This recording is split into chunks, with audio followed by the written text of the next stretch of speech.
everyone. My name is Sarah Omar, and I'm an assistant professor in Arabic and Islamic Studies here at Georgetown University. I'd like to welcome you all to our new series where you get to meet new scholars and hear them discuss their intellectual journeys. My guest today is Dr. Juan, professor of history at the University of Michigan. Dr. Cole, welcome, and thank you so much for being with us today.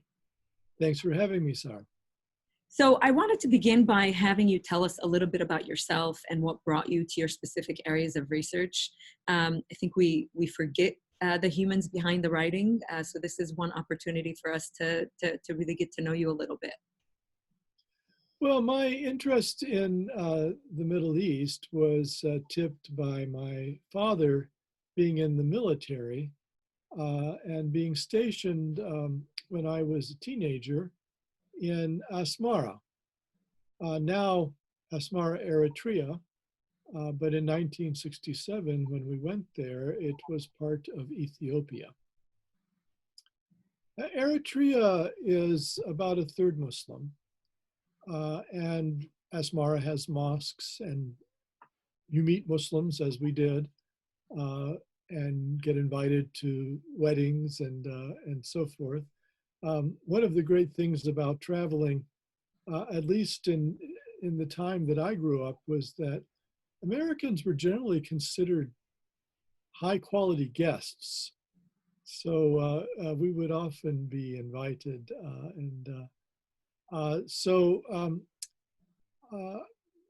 I came to know, that there was this world religion, Islam, and I was there at the time of the 1960s Yemen civil war, and people came over to Cagnew Base from Yemen when the situation became dicey there, American personnel and others.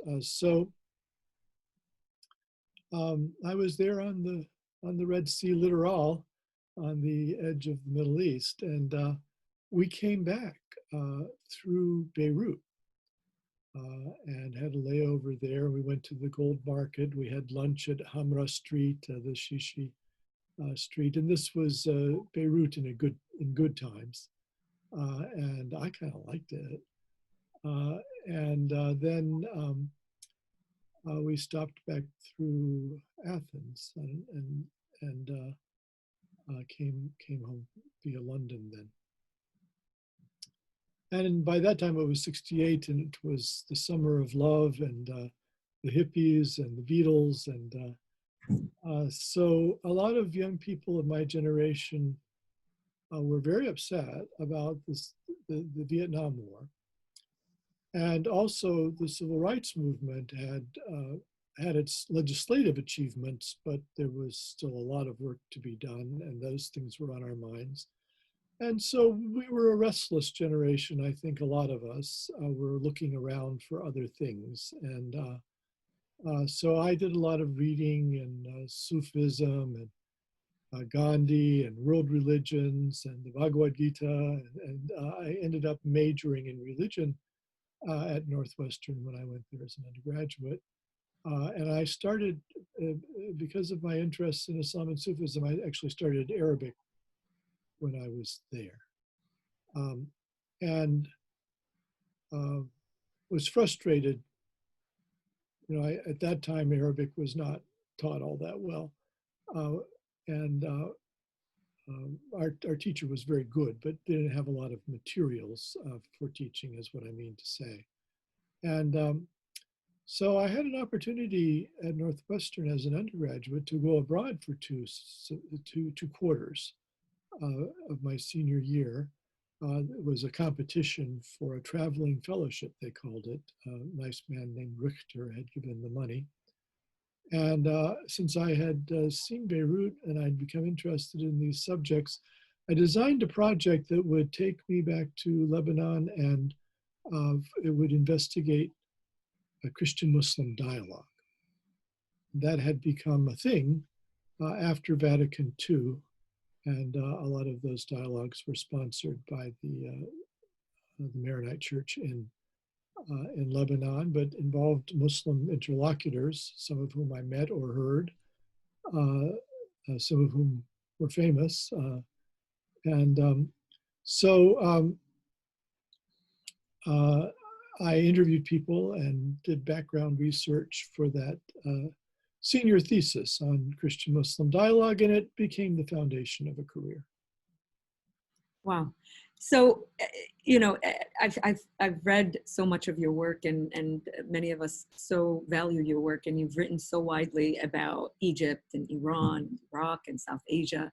You've also written about upheavals in much of the Middle East since 2011, and you've written on Sunni extremist groups and Shi'i politics, and you've translated a number of works and recently published a book on the Prophet Muhammad. So given the scope and range of your research, what type of questions have you been asking over the course of your career, and how have those changed? Well, I was in Beirut when the Islamic Revolution took place in Iran. And actually in 78, 79, I'd gone back to Beirut. We thought the Civil War was over, but it wasn't. And I got a job working for an English language newspaper.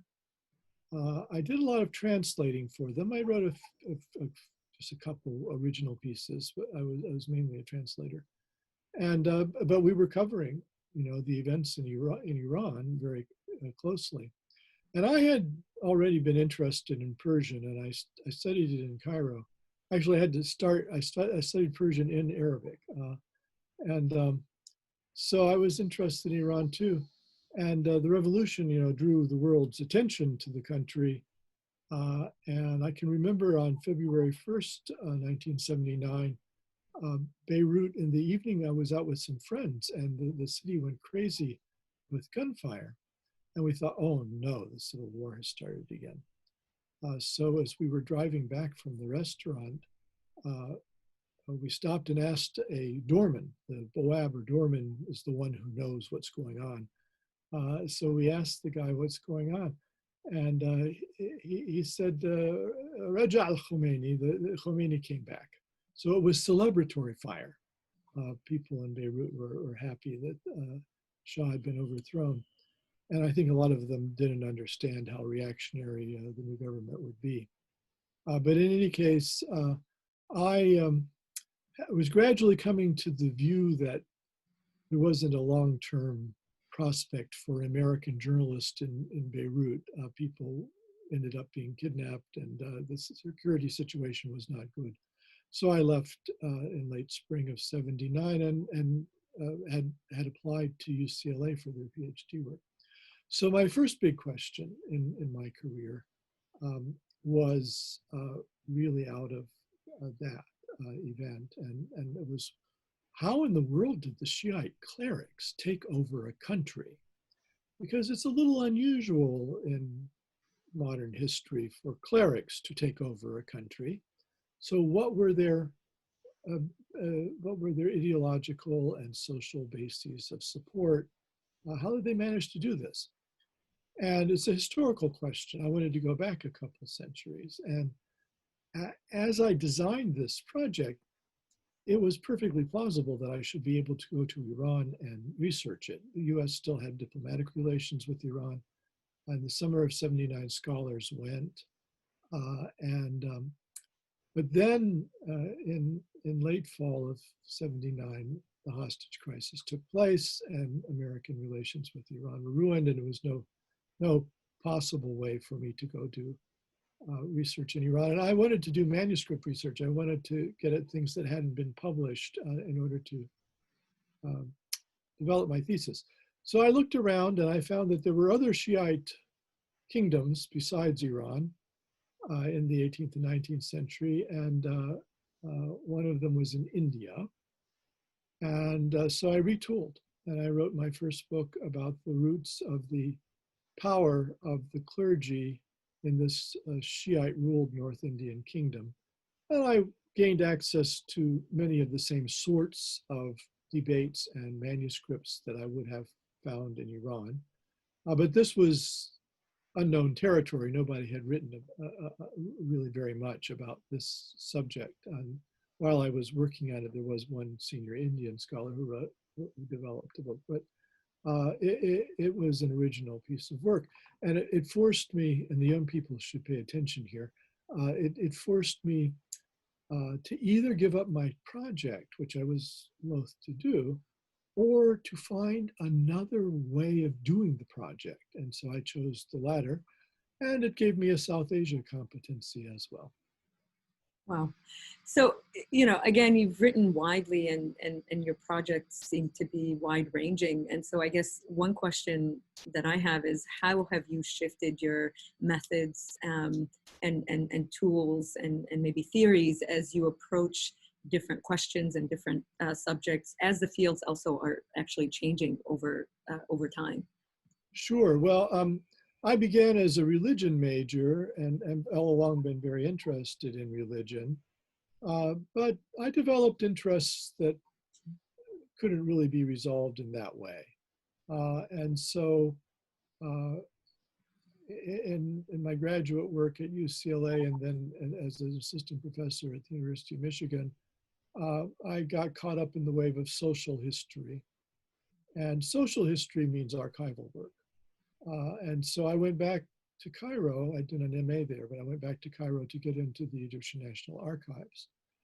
And but not to do high political history, which is what a lot of people do with those kinds of archives. But I was looking for, say, artisans.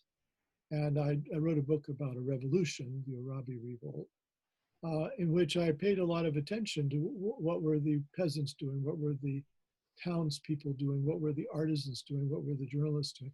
So I wrote a social history of the revolt, not just a political history. And that was that was a new, endeavor for me was to develop my abilities in the area of social history. I wrote a number of journal articles along those lines as well. And I tended in my career to go back and forth. So, I wrote about millenarian religious movements, movements that think the end of the world is coming, or that the world will be mightily transformed in Iran. And I continued to, work on Shiite religious thought, which was one of my competencies.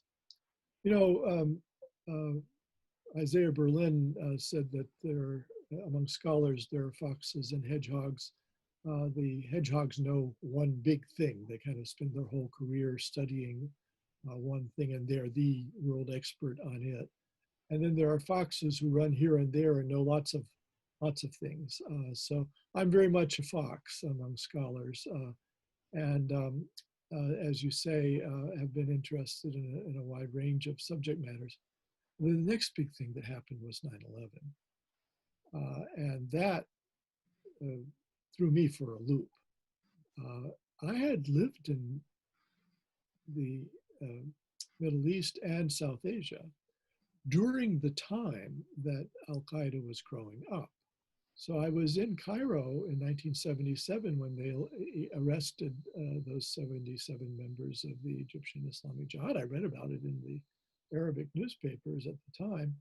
And I read, Gilles Capel and others who were working on Muslim fundamentalism in Egypt. And then I lived in Pakistan doing my research. And although I was researching the 18th, 19th century, I was a news hound because I'd worked for a newspaper, and I paid a lot of attention to the news in Pakistan and neighboring Afghanistan. And I had Urdu and Persian so I could follow it. So when 9/11 happened, I knew all about Al Qaeda and its background. And in fact, I had been teaching a course on America and Middle Eastern wars. And Al Qaeda was the last lecture in the 90s every year because I foresaw that it was the coming challenge. So I knew almost immediately that the 9/11 bombing, which, at first people didn't know what had happened, I said, this is Al Qaeda. And I said so on Detroit television at 11:30 that day on 9/11. Well, then that raised a whole other set of issues. My religious background came in handy because it is a religious movement, although a very peculiar one. And then it has social history aspects. It has a Middle East and a South Asia aspect. So I started doing some research, writing, and speaking on Muslim extremism of the Salafi or hardline Sunni variety. Then in 2003, the Bush administration decided to invade Iraq. And two chapters that I wrote in my dissertation about the Shiites of India were actually set in Iraq because they would go to Najaf on pilgrimage. They had water projects there and so forth. And I found primary sources on Iraqi history in India. That threw me for another loop because there were very few American scholars who had written about Iraq. You couldn't do field work there in the old days, and it was kind of out of the way. Most people did Cairo and Beirut and Damascus. So, but I knew something serious about the history of Iraqi Shiism because I'd had to research it for my dissertation. And after the fall of Saddam, the first thing that happened was that the Shiites staged a big procession from Baghdad to Karbala in honor of the Imam Hussein's martyrdom, the grandson of the Prophet, who was killed at Karbala in 680. And the American journalists who were on the ground were not expecting this. They'd been told that Iraqis were relatively secular and primed for Western democracy, and then Shiites flagellate. So this was something that they weren't expecting, and the whole American establishment was suddenly demanded to know the history of Iraqi Shiism, and then they found out about me. People pleaded with me for op-eds, and I was put on television. Even Fox News had me on, and I was on PBS a lot. And I had started a blog, so it was one of the ways that people knew about my expertise. And I ended up writing academically a number of pieces on Shiite mobilization under American rule. So that was another way that my career took a little bit of an unexpected turn. I mean, I've been writing about Shiism, so it's not strange that I would write about Iraq, but that I would become, for a while and in a minor way, a national figure. I got quoted, in the papers of record, and a lot of intellectuals followed me. That was not expected, and it came out of this turning. So people ask me how I did it, and I just tell them, well, you just have to imagine that the thing you're working on suddenly becomes really, really important to the American public. Well, I love the fact that, you connected all the pieces for us, because again, I think it's interesting to try and connect scholars' projects and all of their writings and see if there's sort of a strand that goes through everything. So thank you so much for taking us through your intellectual journey, and we truly appreciate your presence and time with us. So thank you again. Thank you. Take care. You too.